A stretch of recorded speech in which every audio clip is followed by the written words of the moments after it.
Okay, this is our sixth session on our family series, and today we want to concentrate on training of children ages 12 to 20.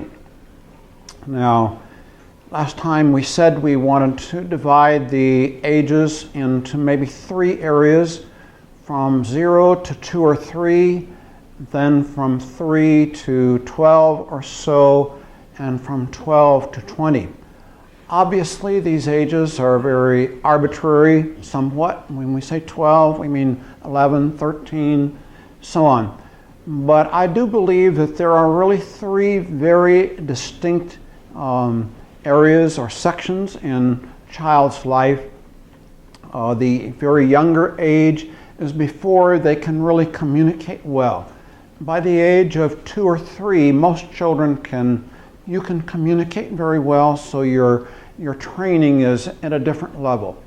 And then at the age of 12, 13, a child starts to become more aware of the outside world. Up to that age, their world really exists in your home.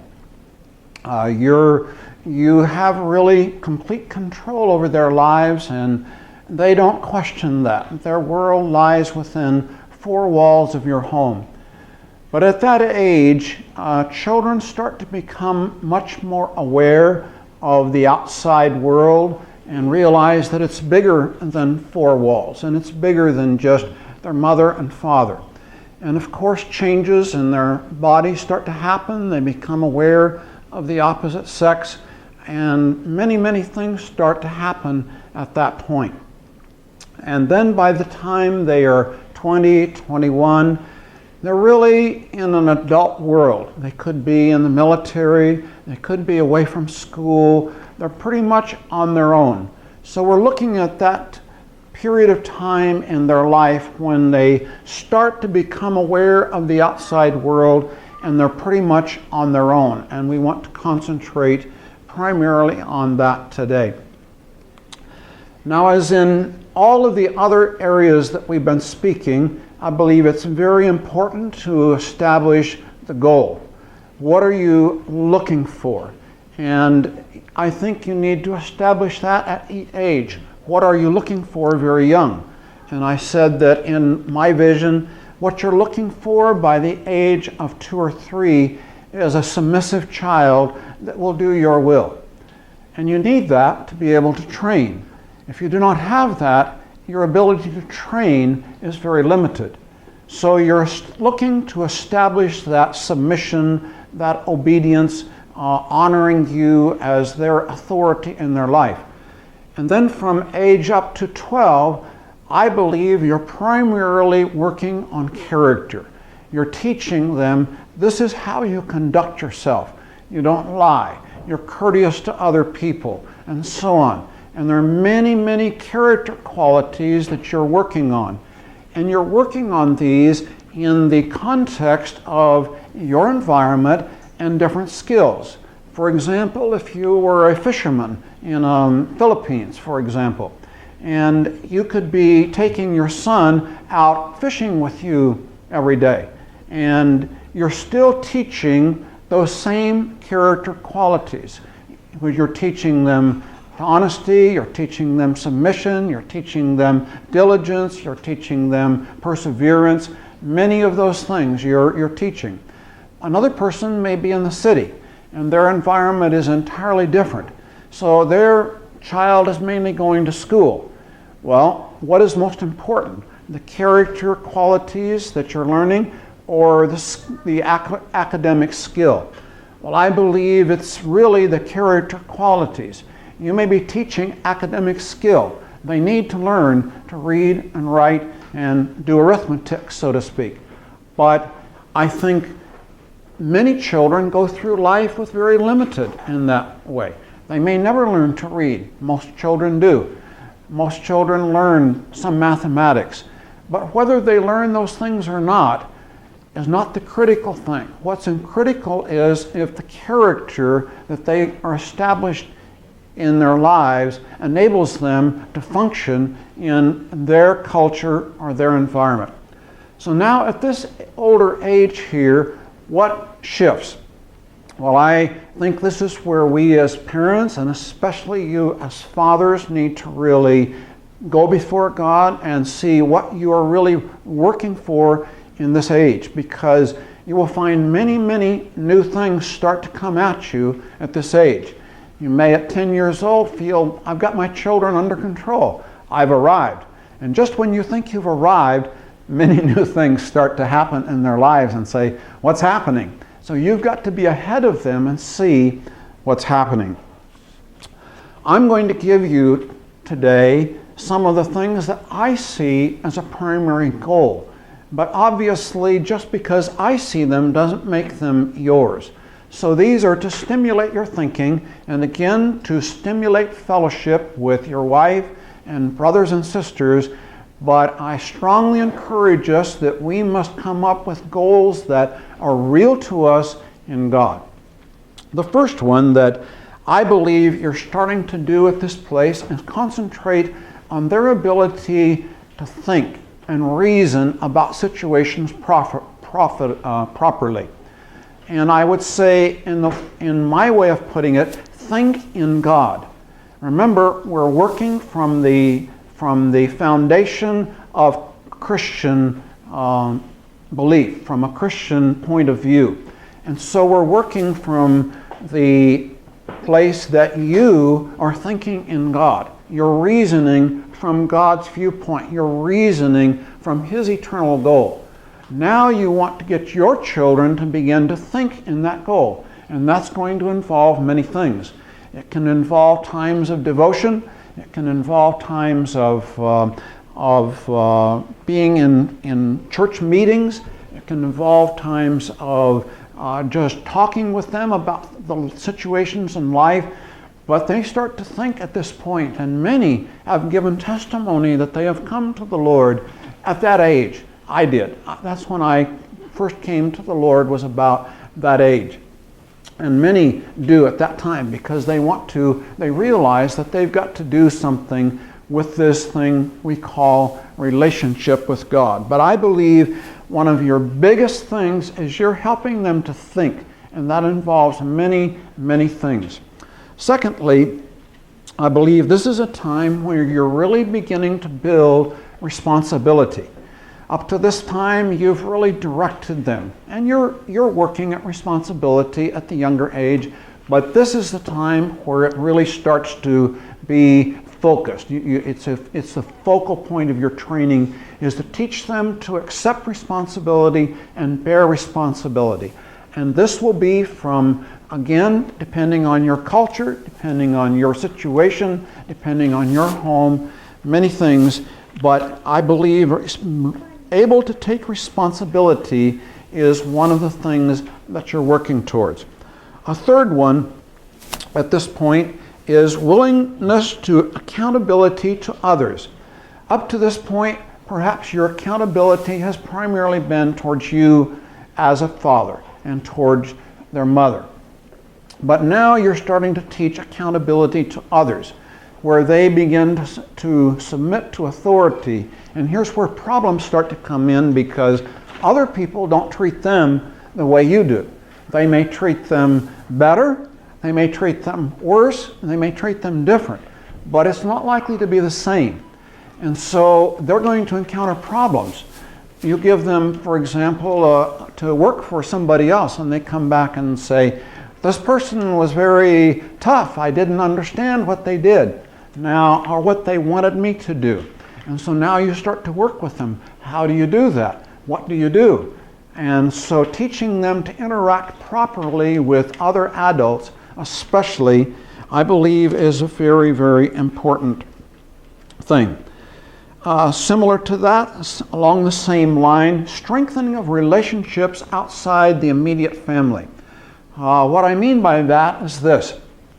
You may be in a church setting, which I trust that you are, and you've got other brothers and sisters and families around you. And now you're going to look for opportunities to strengthen those relationships with others and teach them how to interact with other brothers and sisters that may have different beliefs than you do, different habits, different understandings, and so on, different convictions. So I believe it's very important to begin to teach them how to think about this and how to interact with these. And then finally, I would say, if we are a lover of the Lord Jesus Christ and we see something into God's plan, then our ultimate goal is that they would respond to Jesus as Lord of their life. That's your goal. That's your goal of training from the beginning. And during this time now, before you're teaching them to respond to God. Up to this time, they've responded primarily to you.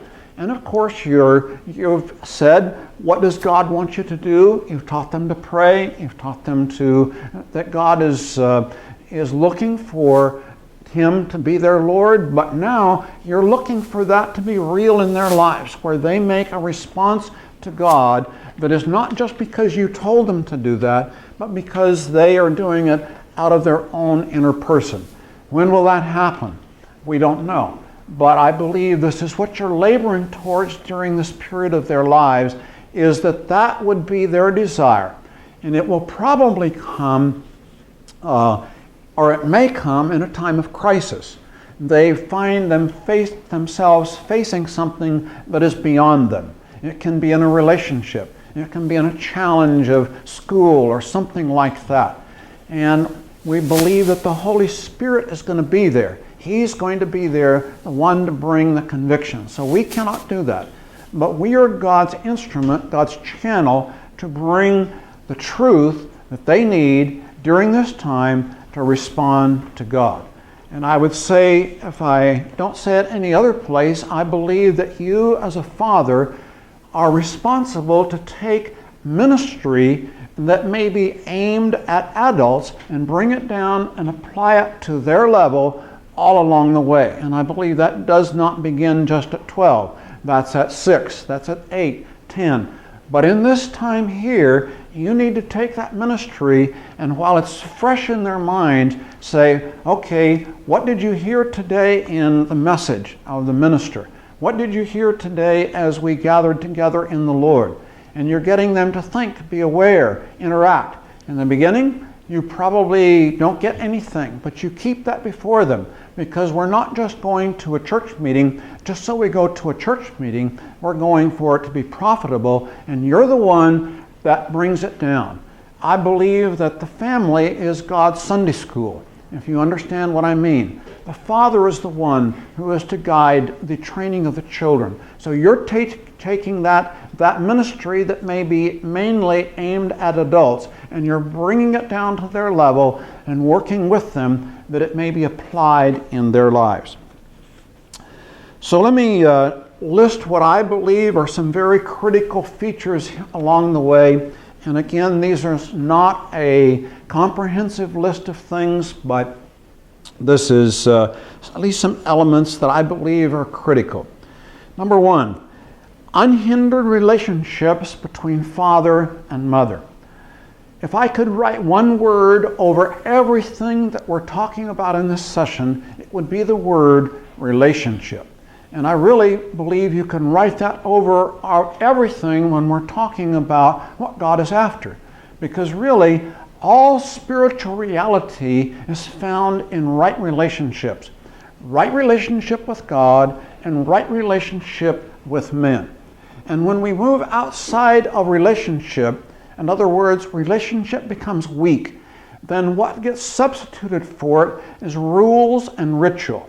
And rules comes up with a list of things that you do and don't do in a given situation. And a ritual is something that you just do because you're supposed to do it, but you don't really know why you do it, and you just do it until you can get out of it someplace. And that's not what we want. God is not looking for rules and ritual. He's looking for relationship. And if I believe as parents that we need to be at utmost importance, or give utmost importance to relationship. And anytime we see that relationship start to be affected, where there's not that free flow of communication, then we need to identify it and fix it. What's wrong with that? connected with that, open communication on all subjects. And your part is a godly care and concern. So you're there to facilitate open communications. And as I believe I said last time, it cannot be at a time where we sit down and just say, okay, we're going to communicate for an hour. You're likely to get nothing. What have you been thinking about today? Nothing. What happened at school today? I don't know. What about this? I don't know. So you cannot force that. You can't program it. But if you're aware of it and you're with your children and looking for opportunities for them to be with you, all of a sudden one day they'll come out with something that's in their heart, and there's your opportunity. They finally came to the place where they're willing to express it.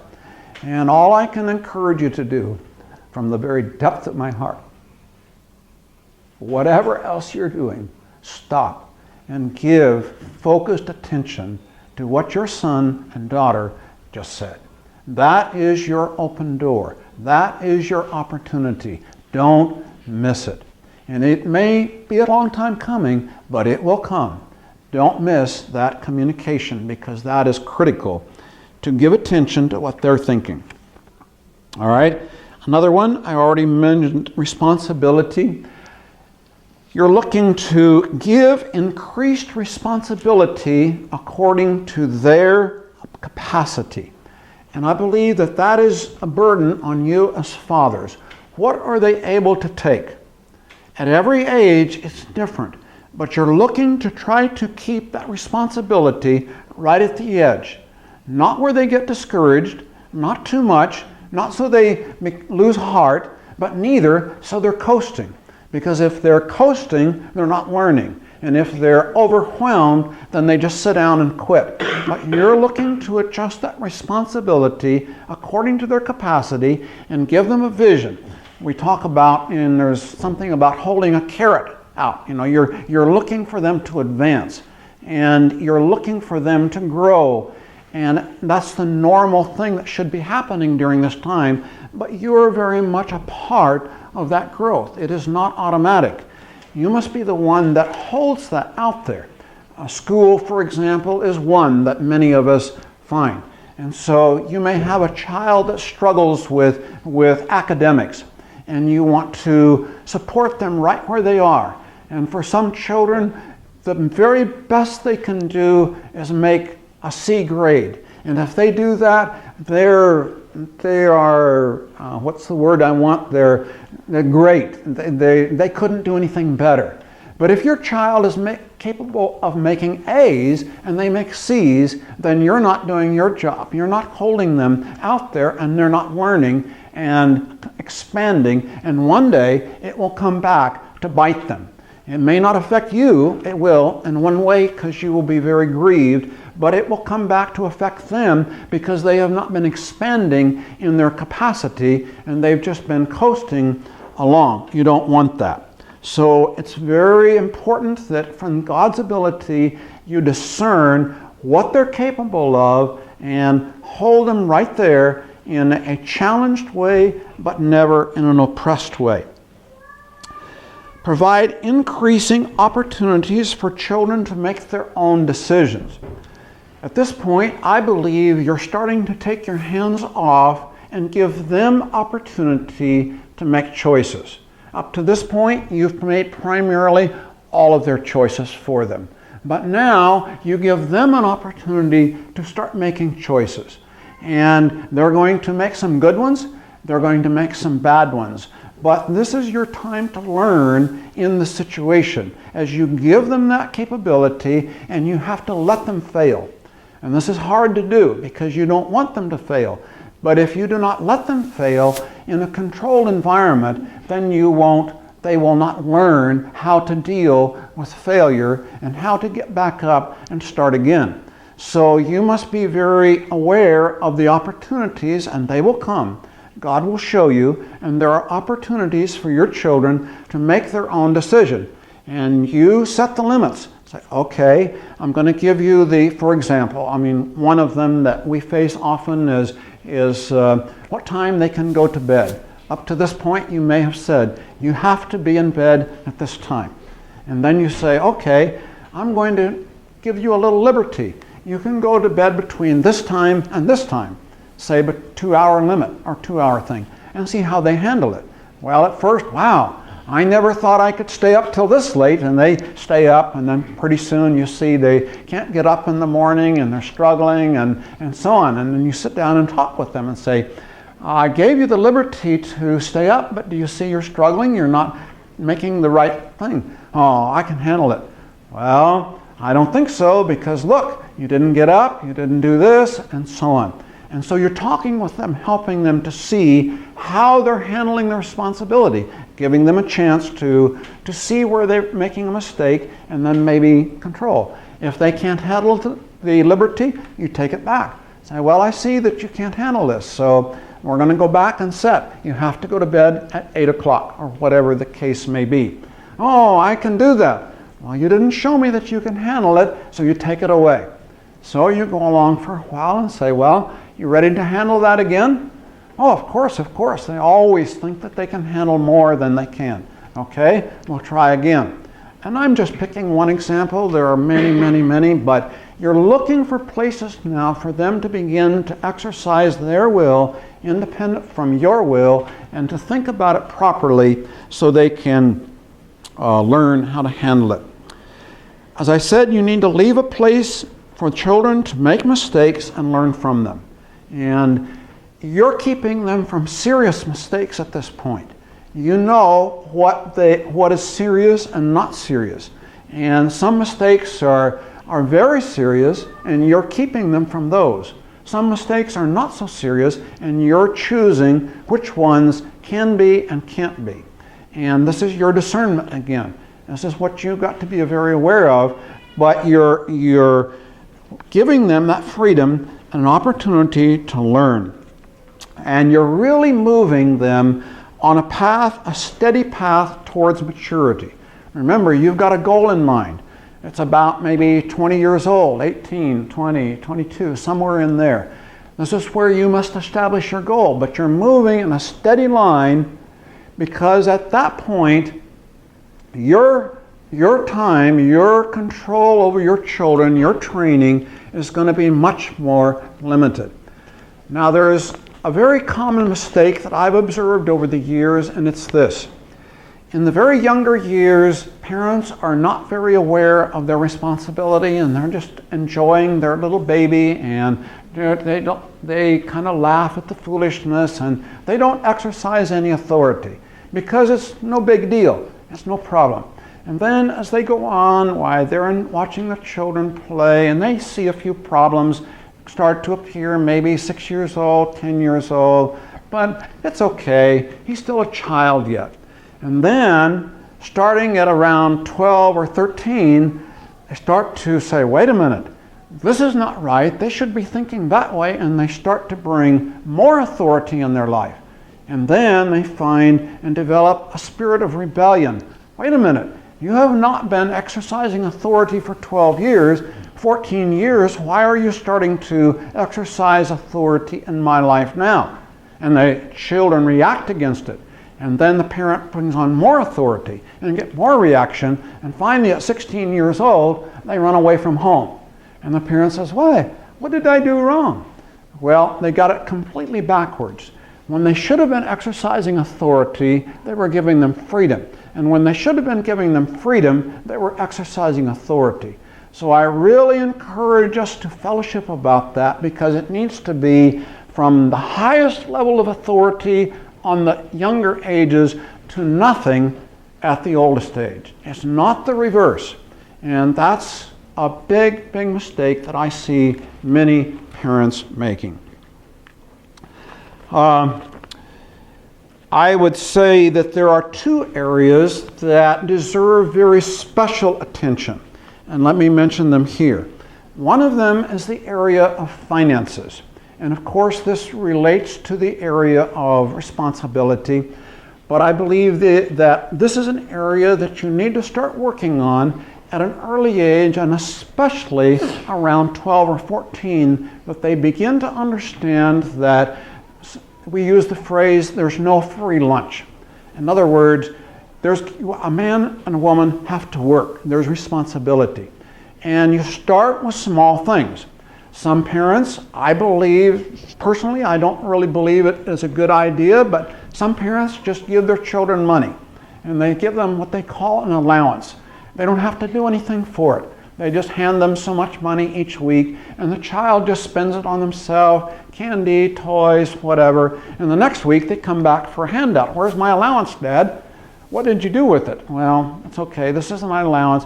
And I believe that you're teaching them something wrong in that. You're teaching them that they deserve an income, and if you don't give it to them, the government should give it to them. And then when they face a employment situation, well, my employer should give it to me whether I do anything or not. You're teaching them something wrong. So I tried to work at that age to start to find jobs, small jobs in the beginning that my children could do according to their ability, and let them earn money outside the family. In the family, they did their jobs without pay. That was their responsibility as a member of the family. So if they were responsible for cleaning the house or helping in the cooking, washing the dishes, taking care of the yard, something like that, that was their part in the family, and that was their part of helping to provide for a dinner and food at each dinner, time of meal, and a place to sleep and a home. That was their part. They didn't get paid money for that.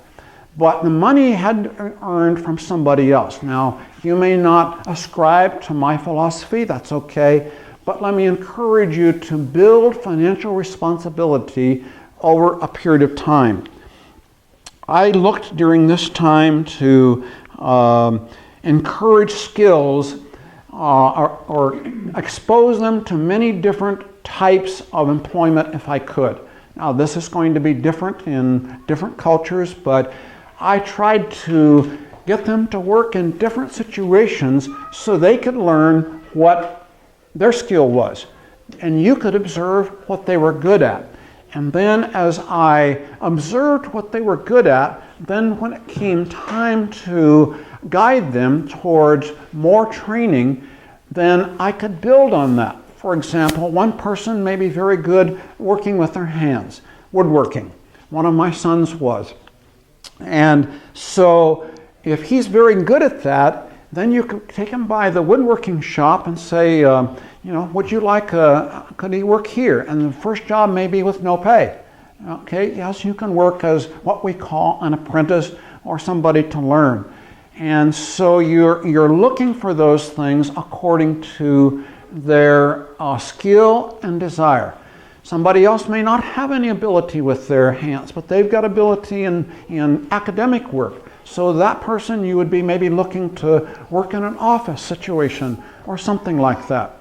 So all I'm saying is that during this period of time, I tried to expose my children to different employment opportunities, and then I didn't just give them the money or let them have the money to spend on what they wanted to. I sat down with them and said, okay, you earned this much money, what are you going to do with it?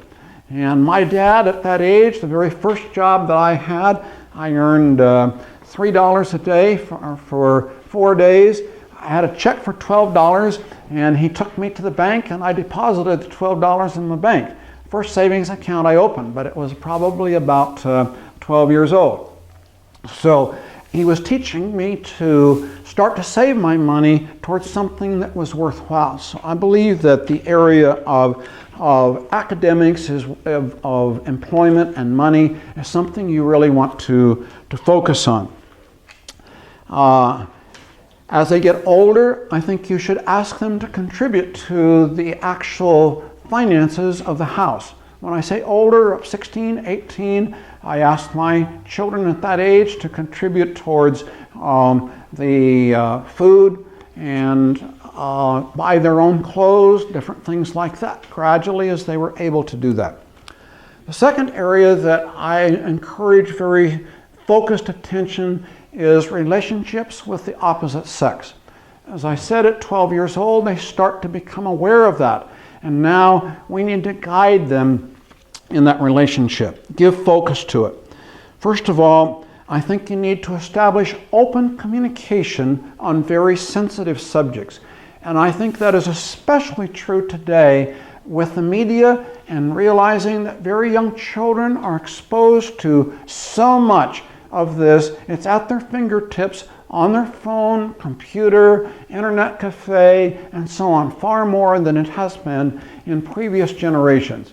And so we need to, our children need to learn about this subject from us, not from their friends, not from going and getting a book that they're sneaking around. We need to be open on the subject and teach them what they need to know.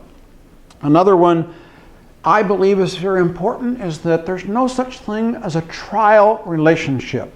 At that age, why it's very popular for parents in this world today to speak about who's your boyfriend, who's your girlfriend, and they do it at 10 years old, 12 years old, 14. Well, that's a big subject, but I don't believe that that is a good way to teach them. There should be no trial relationships. God wants one man, one woman for life. And 12 years old is not the time to pick that man and pick that woman. And you need to teach your children why that is. And so you don't just take away that, but you provide something in its place. And that you should provide in its place is group relationships. So I believe you should be very open with your home. Bring other young people in their age, bring their friends in, and have them so that they have relationships in an open atmosphere with the opposite sex and with their friends in a group way. And teach your children that that is the way to begin, is a group relationship, and learn how to interact on a group basis. Provide the atmosphere for social involvement. They want to be social. At this point, they start to want to be more social than ever before. Before, they were very content with just playing with their brother or sister, their toys, so on. Now they want other friends. It's very, very important to provide that atmosphere, but under your supervision, because you don't want to just take your hands off and say, okay, go to your friend's house. If they are going to their friend's house, you need to know the father and mother at that house and know that they are going to get the proper supervision at that house. I don't think it's good to just say, you can only come to my house. That's not good, but you need to know the environment that you let them go in. But I don't believe it's good just to cut it off and say, no, I'm not going to let you go any place except in my home. That produces a very, what can I say, a closed, restrictive legal boundary, and they will look to break out of that. Guide them in this. Help them to be open and help them to handle these things. Be there where you can watch, you can observe. Not controlling, but guiding. There's a difference between controlling everything and guiding very carefully in God's wisdom. During this time, I think you need to really work with your son or daughter to help them to understand themselves.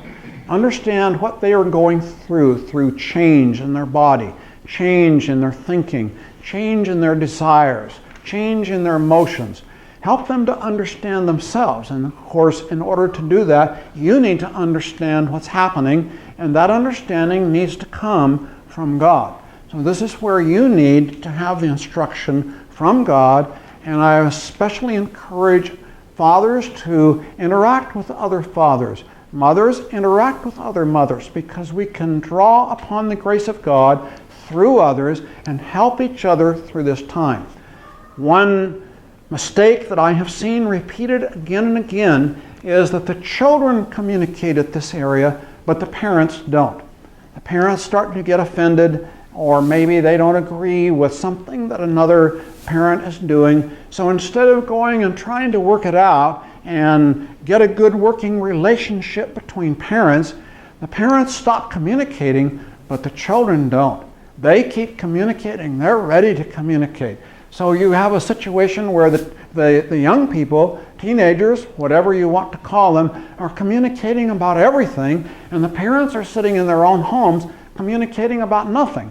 Well, let me encourage you, that's not good. So I believe we as fathers need to take the leadership and open up that communication so there's good communication with the parents. I would then say another one in this area is detect special interest towards another early on and help them to handle that properly. Probably at some point, and earlier than you want, your son, your daughter will develop an interest in a member of the opposite sex.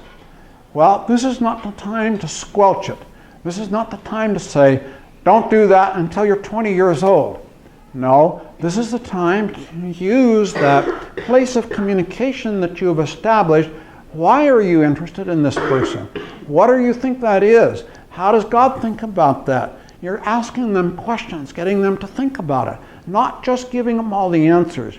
Now, in the end, you may have to say, no, I don't think that's good for right now. You may.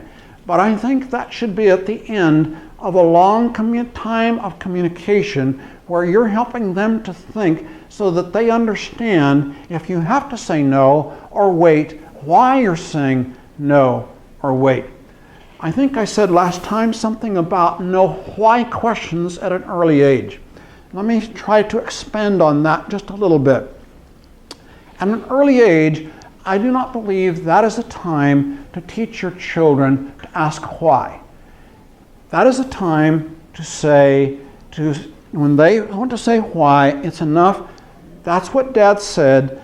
That's what Mom said. We have your best interest at heart. We know best. You need to do what we say with a good attitude. And there are times when you may need to learn why, but do it, as I said, at another time. Not at the time you tell them to do something. If you tell them to go and wash the dishes and they say why, that's not the time to explain why. Later on, you may sit down and talk about family responsibilities and explain why, to give them understanding at a certain age. But at this age, I believe more and more you need to work with your children and give them the why. It's not enough at this age just to say, well, Mom said that, Dad said that, and you should believe us. Because you're teaching them to think, and you're teaching them to think in God. You're teaching them to think for themselves. You're teaching them to make responsible choices on their own. So they've got to understand why. So from that age, here at 12 on up to 20 or so, the why question is more and more and more important, and you should be bringing the why question in the beginning, and you should ask them why. Son, why are you doing that? Why did you say to do that? Why are you talking that way? Why are you thinking that way? Why did you choose to do this and that? So you're asking why, so that they understand why. Because oftentimes they'll do something and they don't even know why. Well, because my friends are doing it, or because I thought that was the thing to do. Or maybe they say, well, because I saw you do it. So I hope that's a good thing, and maybe something will come back and you say, well, I didn't know they were watching me when I did that. Well, son, I was wrong. Daughter, I was wrong. And I'm sorry, but let's rethink this again. So I believe the why question is more and more important here, because at 20, they should know why. Why am I doing this? Why am I attending a church meeting? Why am I going to school? Why do I have to work? Why do I have to save my money? Why? They need to know why, otherwise they're not prepared to handle the responsibilities. Okay, there are many, many other things I'm sure that you could include in this. And again, I'm giving us an overview. But you might say, well, Dave, where's the Bible verses and all of that? Because I didn't quote one Bible verse. Well, let me just pick up and say, here it is, the whole Bible. Because that's really what it's about. You cannot go to just one verse or one little place. This is the whole working of God. And as I said, if you want to write one word across it, write the word relationship, because that's what God is looking for. He's looking for relationship to take us into eternity with Himself. So you're now the instrument to bring them into that relationship for God. And you need everything that God has given us in the Scriptures. Not just one or two verses, not just a few good rules to how to raise healthy children. You need God. And the Scriptures says are there to point us to Jesus Christ. Jesus said, you search the Scriptures, and in them you think you have life. But it is they that speak of me, and you're not willing to come to me that you may have life. So what is our ability to do this? The life of God. God dwelling within. That is our resource. Not a book, not just a few verses, but the living God possessing this temple for His glory. You're now the instrument of God to bring your son, your daughter, to a place of maturity for God and prepared for God for this lifetime and the life to come. So I know those are big words. I know that's a big vision. But in our individual relationships with husband and wife, brother and sister, in our gathering, in our situation, we have to now take that and work it out in our situation and come up with the next step for us. So here's some questions to consider. Number one, what is your end objective in a mature son or daughter? In other words, I've given you my end objective, but what is yours? What do you see? What are you working towards? That must be something that is part of you, a conviction that is born in your relationship with God. Number two, what is your role as parents in bringing sons and daughters to maturity? In other words, you may have this goal, but what is your part in that? You've got to answer, is God going to do this? I'm just going to pray and let God do that. What is my part in that? And that, I trust, opens up many areas of fellowship. And then finally, what is your place in the spiritual development of your son or daughter? The first question relates more to what we would term natural things, but the second question relates to the spiritual. What is your responsibility? What is your part in their spiritual development? And again, we're talking 20 years here. But I believe these are questions that I put before us to search out, to pray about, and once you've answered them today, lay them aside for a month or two, and then a few months from now, pick them back up again and see, okay, what am I doing about this, and where am I today? Because this is a lifelong goal, and parents are the most involved, but as I've said before, I believe every brother and sister around is involved in some degree, and this is our place to fulfill the calling that God has given us to bring children unto God and prepare them for God for eternity. It is a great calling, brothers and sisters, and we dare not fail. We only get one chance, and we need to know God's grace, God's wisdom, and all of it. And by God's grace, we will succeed, and our children will rise up and call us blessed, and we will spend eternity with them. Amen.